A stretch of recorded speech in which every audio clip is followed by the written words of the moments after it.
大家好，我是姚文祥。我来讲阿嬷的金孙这出戏的译名，我认为宝宝的外孙这款译名咧就无咩适合。按照我认为是无适合。宝宝敢若是中国北部华北的人安尼款叫阿嬷尔，但是伫华南地区专讲话就是讲阿嬷，潮州话阿嬷，广府话是阿嬷，除了有加北方同款咧，客话国叫阿婆，拢总是阿就对啦。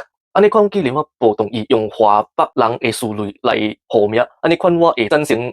台湾甲香港的译名无，台湾人一人译做金孙伯父公约 ，imply 上个是讲述伊个金孙心机也重，甘愿做什么本好就是为了阿嬷的财产呀，唔是因为伊个真情。所以这款译名就表达也负面的形象啦。香港的译名就是全职乖孙，我嘛是感觉够奇怪。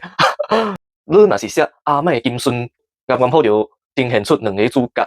第二，我顶摆的影片是讲阿嬷的外孙，因为迄阵时啊，我是看宝宝的外孙，我是也无管是真正改叫看到宝宝姥姥，因为这本来不是我人管是讲的词类，所以我先甲伊改做阿嬷，然后因为我搁想看卖，不如用金孙搁较好咯。